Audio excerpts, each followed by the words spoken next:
Hello and welcome to the first episode of Neighborhood Watch. I'm your host, Michael Yanos. This is Neighborhood Watch, where we watch every episode of Sesame Street in order. We're going to talk about it, what we like, what we don't like, all that stuff. Today I'm joined by my friend Jared. How you doing today, Jared? Doing good, doing educated. Jared, what's your history with Sesame Street? What's your relationship with those puppets? Before about an hour ago, I had never seen an episode. You've never seen an episode of Sesame Street?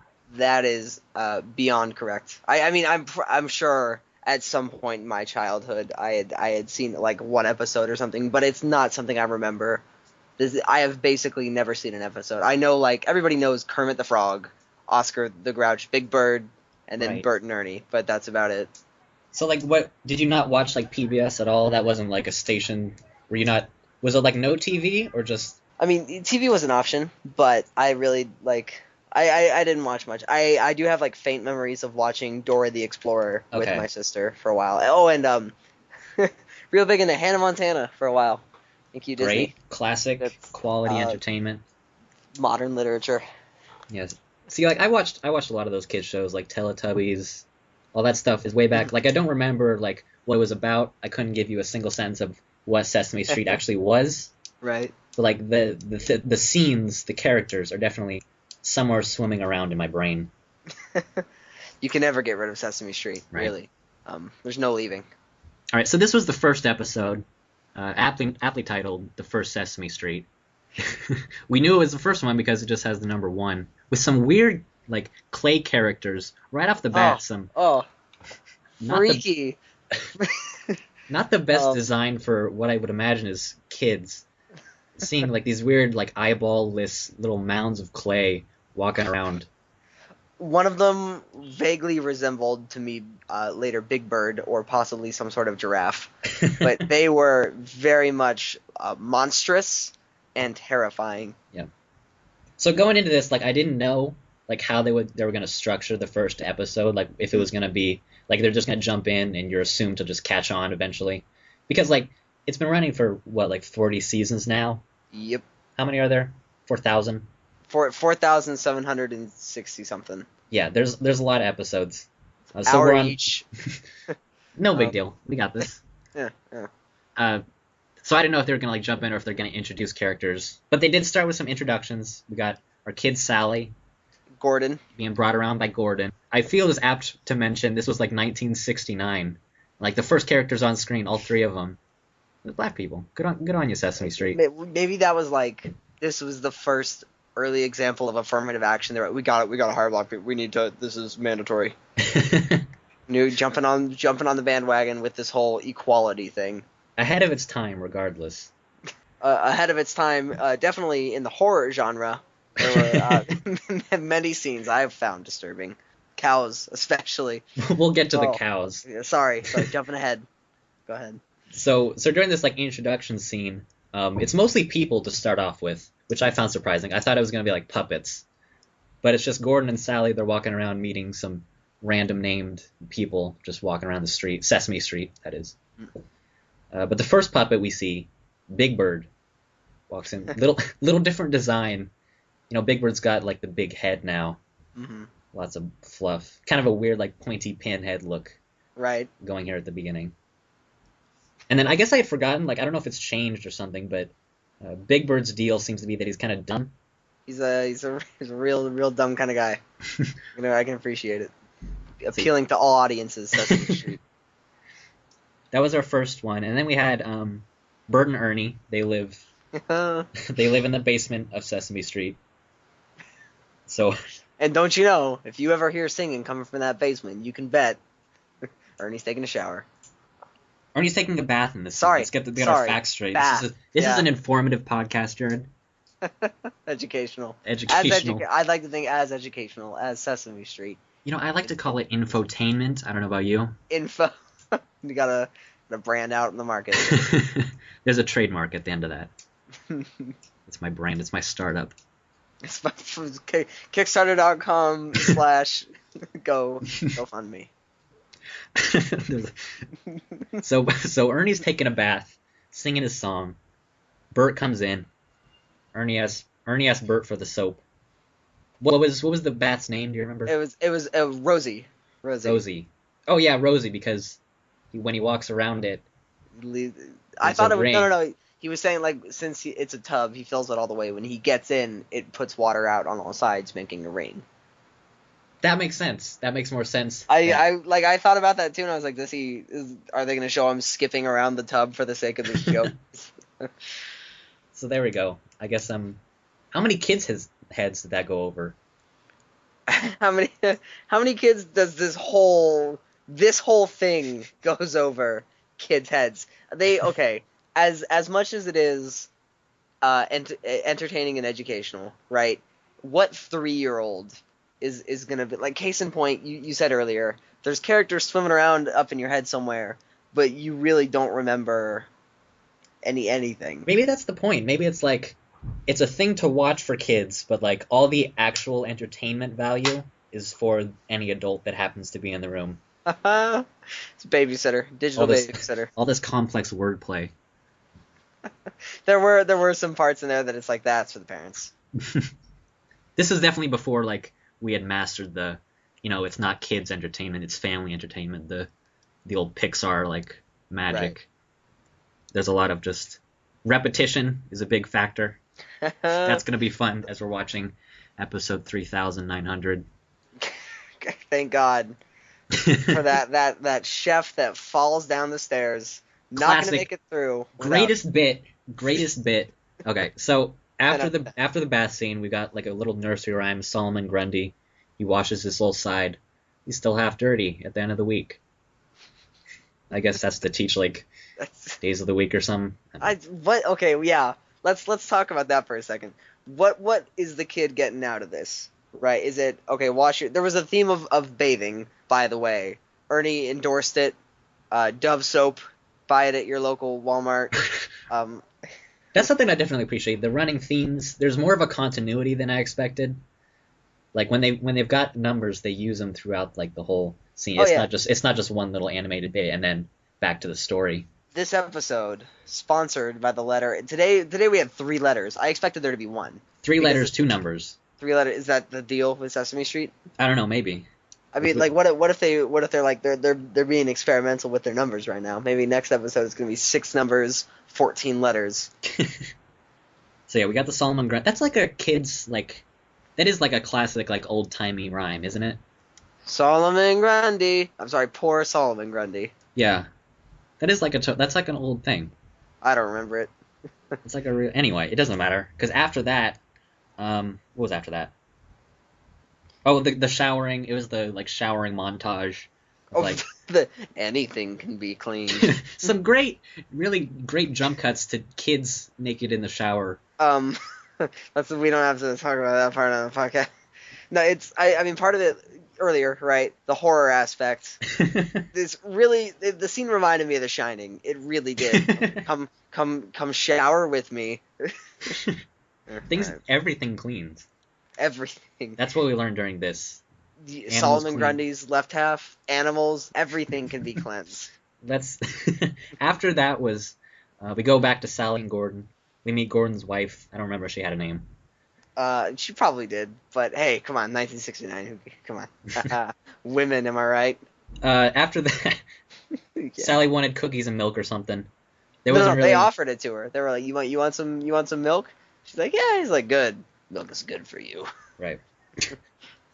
We haven't mentioned the dot transition yet. Our favorite, by far our favorite bit. Oh God, how are they going to keep new jokes of that going? I'm excited. 4,000 episodes. Okay, so it's a transition, but it switches up, and to me, it's conveying some complex human emotions going here. Frustration. These dots are the best characters in this episode. Humility. If you are unfamiliar, what happens is a sequence of dots pops up on screen to a very specific tune. The first 3 times it works just fine, but after that, certain dots show up late, turn the wrong color, do various things, and the entire group stops, assumedly stares at them for what feels like a century, and then they slowly rectify the mistake. It reminds me of any given group activity that you're in when one person will consistently mess something up. It's conveying that emotion and that that complex interperson relationship system that I like. What are you trying to get out of here, Sesame Street? What 3-year-old are you appealing to? I remember that time my kindergarten class kept getting interrupted by the kid who like shouted the thing. Good one, Sesame Street. Yeah, no, it's definitely a credit to their talent that they can personify these white dots. just a grid of white dots, and they're the most compelling character. Those dots act and deliver their lines better than the kids. Look, they're kids. They're the child acting, man. Look, I don't care how old you are, right? There's no excuse for some of the like. Who did you meet today, Sally? Yeah. and the way they just kind of go on with it, because there's nothing you can do. Yeah, you can't stick to the script. Anyway. The family conventions. I'm deferring to you. Go ahead. Anyway, okay, so now that I think about it, the dots, like, I'm wondering if there's a more, because there's the scene ahead of that, of the over, around, and the through, which is a bunch of kids doing follow the leader. They're all doing it fine. They come up to a clothesline. Head says, let's go around. Everyone goes around. Last kid doesn't see him go around, so when he gets to there, he tries to go under, or through, I guess. Big mistake, Johnny. Big mistake, last place, Johnny. They last place. They teach him how to do it. They come back. Teach him a lesson. Yeah. That repeats 3 times. They go through a tunnel. Jimmy tries to... I don't remember, but if it was after that the dots started screwing up. It might have been. See, that's where I was going. Like, if there's another secret theme, if for all you grown up, you get to piece together the secret theme of the episode is conformity. Conformity. Yeah. ES and W. What do we get from that? ESW 2, 3. Obey your superiors. Moo. Submit to authority. So after that, we went to S. Oh wait, Oscar. Oscar was introduced after the milk. He is orange right now. Yes, Oscar has not reached his green hue. We learned as children. We learned how to be passive aggressive. He was leaving some comments that were very obviously directed towards Gordon. Justified comments, though. You think justified? As far as we know, Oscar's grouchiness is entirely justified. Gordon has been harassing Oscar. Banging on his... If someone... It's the equivalent of ding-dong ditching. Of what Gordon has been doing to Oscar. Look, no, okay, all Gordon wanted was for Oscar to meet Sally.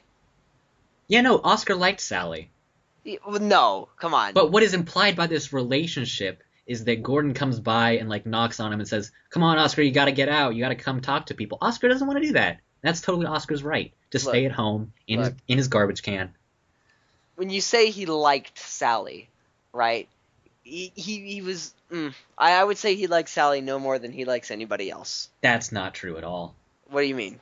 Oscar's this sympathetic guy who's he likes Sally, but he's using Sally to make a point that he doesn't like.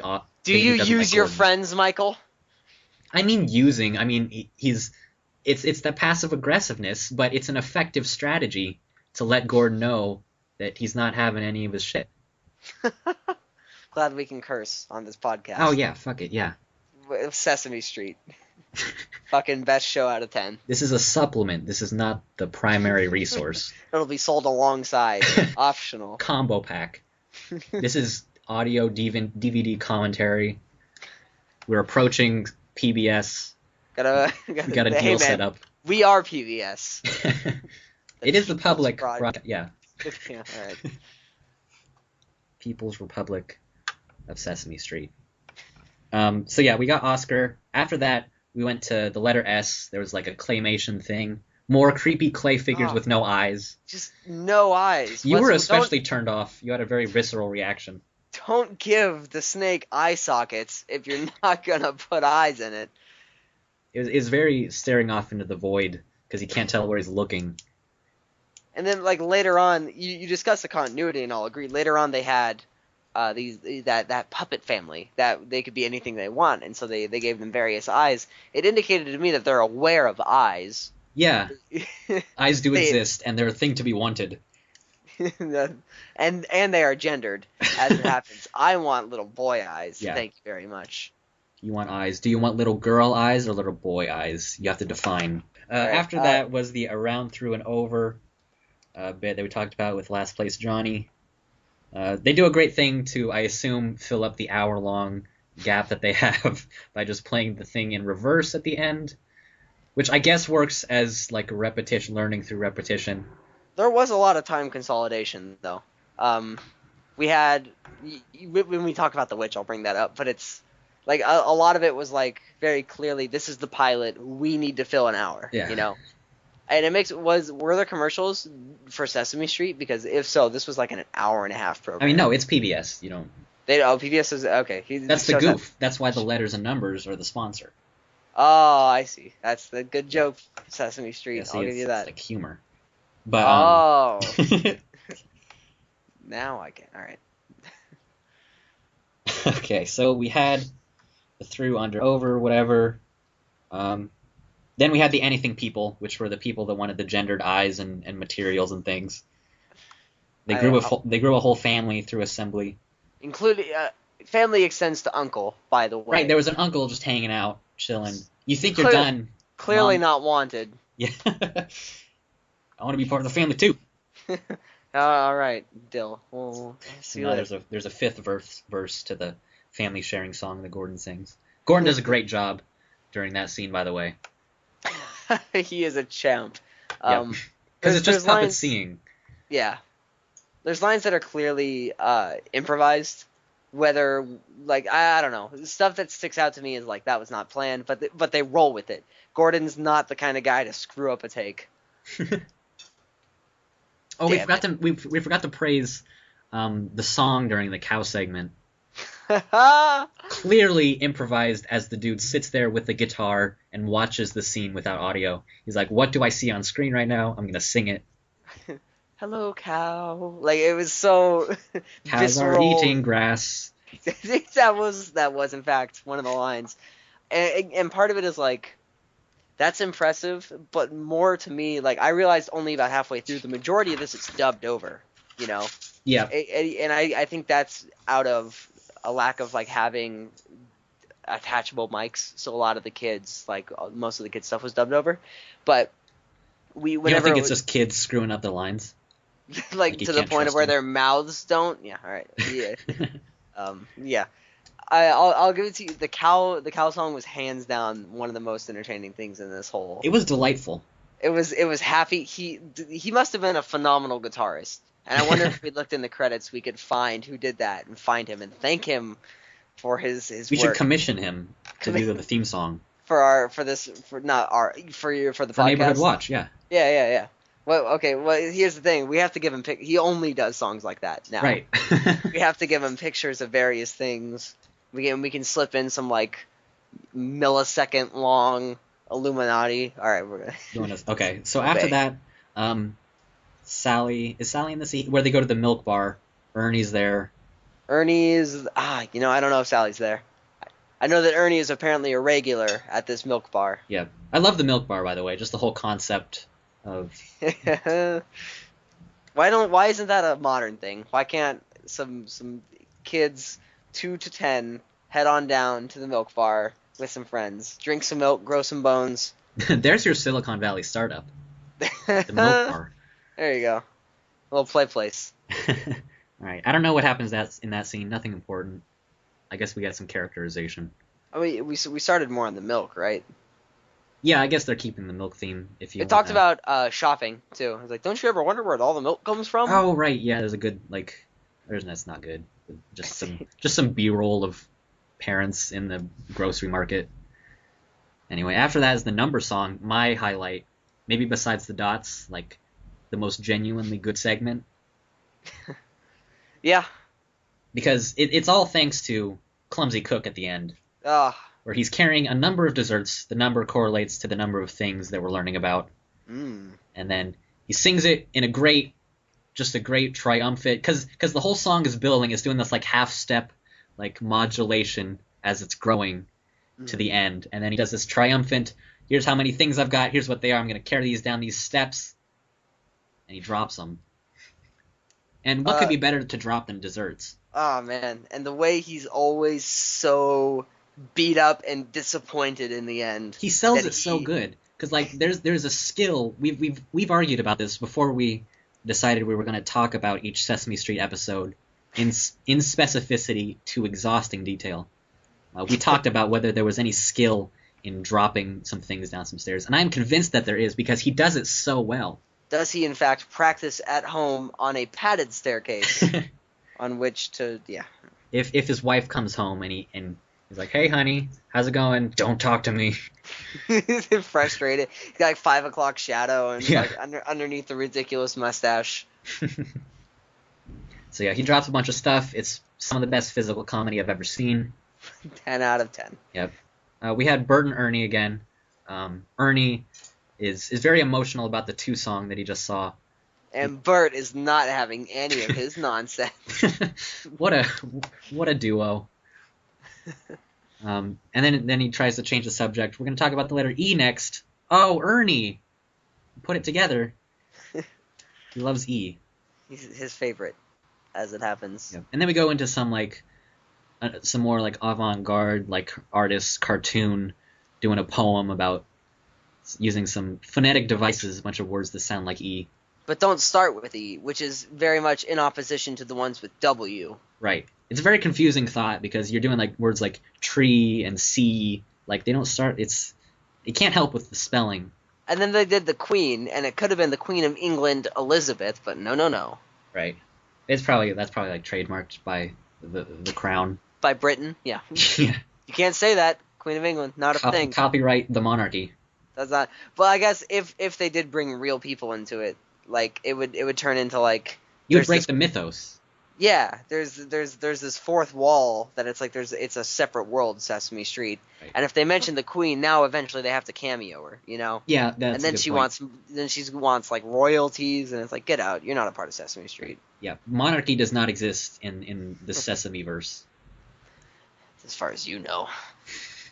Is there an arc in like season 7 where Elmo declares himself like God's chosen king? I'm King Sesame. You back off. God, that'd be great. A lot of the voices that I believed I knew are very different, and I'm assuming that's because this is season 1 of 43. Right. Kermit has changed a lot. Yeah. But I'd like to think that just over the years he catches like throat cancer. Oh no, not Kermit. Like, and it turns into like, hi, like the normal. I can't do Kermit, but it turns into like the normal Kermit voice now, quote unquote normal. The post lymphode. All right, continue.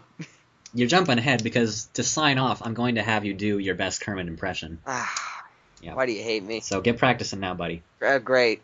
All right, so after that we get to we're back to Gordon and Sally. They're up in their apartment. Good apartment, by the way. Lots of like gray furniture. Clearly like a sound stage. It's good. Mm-hmm. I don't know. It's got a good look to it. And they're putting a painting on the wall. And they're joking to themselves. I was about to ask. Oh crap! What was their names? Jim and Buddy. Buddy and Jim. Yeah. Okay. Can you imagine if those 2 idiots were putting up our painting and they have a good laugh about it, and then we cut to, you guessed it, Buddy and Jim. They're in their apartment. Buddy's got a painting to hang. In fact, they refused to show the painting to the viewer for a moment. Right. For just a great payoff that we're going to get to. But the lessons that we learn in this segment are a little troubling. Just imagining the lesson that a kid's going to take away from this. They're attempting to hang this painting, but run into the issue of the nail that they have is in fact facing the wrong way for that specific wall. So they logically conclude to walk it to the other wall where it is facing the correct way, but then come to discover the hammer is now facing the wrong way. Yeah. With some finagling, I believe it was Buddy that gets the hammer all turned around after some intense walking about the room. Yep. And they properly hammer the nail in. That's the important part, though. We need to focus in on the walking around the room. To rotate the hammer, he makes like a complete circumnavigation of the room. And it's troubling in the way that it's like, so what if like some dad Sammy, come here, we're hanging a painting on the wall. He's like, grab a nail, and he's like, Dad, none of these nails are the right direction. and so the dad's like, what, and just like picks up a nail, and it just blows the kid's mind. So the big reveal is of the beautiful painting. It's a duck, just a black and white like doodle of a duck, and it's an artwork that I definitely want in my home. Oh God, that would be great, because like if anybody else ever has seen the first episode of Sesame Street, Yep, that's the payoff. My goal here is to cause a revival of Sesame Street. That's the. I want it to become a cult classic. Hey, come on! The first episode, really, you're gonna blow your load? Keep that under wraps. Yeah. Great painting. Not so great lesson. Maybe the segment went on a little too long. Who are we to judge? Surely that's literally Jared. That's literally the point of this podcast. So surely some psychology went into like these kids are gonna like be advanced ahead of like Jim and Buddy and be like, no, turn the nail around, and then they've done some problem solving. Well, no, we've seen what they're trying to teach, the other concepts that are difficult to teach, because the over, around, and through, that was like 10 minutes to teach the concept of going through a tunnel. It was rather intense. I think that was more like, one, how to play follow the leader, and two, like team construction, where it's like they recognize that he's done it wrong, so they all go back and they do it again. Sure. Okay. For him. Okay. Character traits. All right. But also, how to turn right and then left and then left again. Navigation in 3D space. Lesson 1. So yeah, maybe a little long in that the repetition, the rule of threes is really going to be the death of us watching these episodes, because everything is done 3 times. We're just going to figure out how long the standard bit is, skip 5 minutes at a time. Yep. see each part once. All right, so after that is our first Kermit sighting. Gordon's doing the old quarter behind the ear trick with Sally. The classic. Kermit's got some good reactions to that. All the puppets are really good at playing off of like the regular, like the normal tone of the adults. Like they're just, oh, that's interesting. How about that? Nothing special there. They were gonna go into another W bit.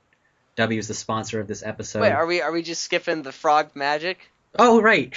There's times where the puppets will take some liberties. I think they were performing another magic trick. Gordon's nameless friend was making a W out of the dollar bill. In order to do that, it required a couple folds, and then he had Kermit breathe on it. So Kermit breathes on it as assumedly was written in the script. And then as he's continuing with the trick and talking, like, assumedly to Sally and the audience, Kermit turns to the camera, magic frog breath. And it's perfect. The timing is top notch. Like, it's kind of under his breath. It's so great. In explanation of why the magic trick is working. He then Gordon's friend then has Sally breathe on it, but presumably with her magic human breath. To great avail, the dollar does in fact turn into the letter W. Right. A brilliant transition into the W sponsor. Some great product placement. My favorite letter in particular, letter W. This podcast, in fact, sponsored by the letter W. You can't do a goof about Sesame Street on a Sesame Street podcast, Jared. It's too much. Is there ever a better time? Continue. So yeah, W commercial, lots of alliteration. We get it. This is going to be a common theme. You know what to expect. If you've seen one, you've seen them all. All 4,000 of them. That means you don't have to watch. Yeah, them, right? You're right. That is kind of counterintuitive to this thing where I do indeed see them all. What I'm thinking is 3 letters per episode, possibly, maybe even less. Even if it's only one letter per episode, that is 4,000 letters covered. What do they do for the first repeat? Oh, you didn't realize that seasons 3 through 37 are all Chinese. Various languages of the world. I'm surprised you didn't know that. That was a big story when this American television show went entirely Chinese. Sesame Street. Yeah, Sesame. Yeah, Yeah, Sesame Street, call 'em a Chinatown. What's your favorite? I love sesame shrimp. That's like my favorite. I'm not joking. Like that's the best. If you go to wonderful Chinese, it's over in lovely Sacramento, California. Oh, great. Please. The Be best specific. local Chinese food, sesame shrimp, you will ever have. It's fact, just the worst greasiness. In fact, Michael's mother, who lives at 7842 whatever road, makes the best sesame shrimp. So if you head on over there, Yep. she will happily make you That is a not my batch. address. That's my PIN number, in fact. Stay away from my social security That's card. the Goofy did. So after W, we go to Kermit the Frog. He's gonna give us. He's gonna talk to us. This is where he turns the seat backwards. He sits down. Listen, kid, I'm gonna rap to you about the letter W. Whoa. It's a good. So he starts talking. Look at the camera. There's a W next to him. Guess he shows up. First appearance.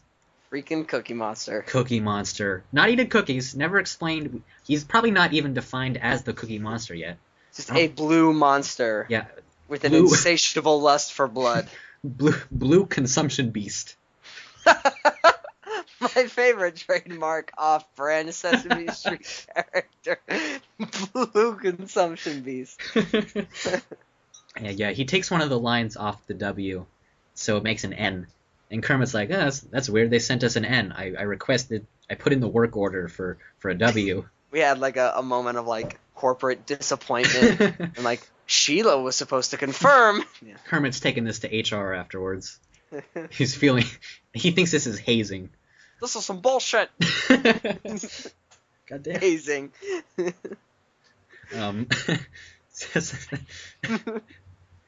All right, so he takes the letter N, and he's like, okay, so I guess we're doing N now. Starts listing off some stuff. Guess what? We're not done. Cookie Monster's, he's back. Takes the next little line, so it's a V. And Kermit at this point is visibly aggravated. He catches on. He knows what's going on. He's being fucking punked, and he's not gonna have it. Yeah, joke's on you. I got V words too.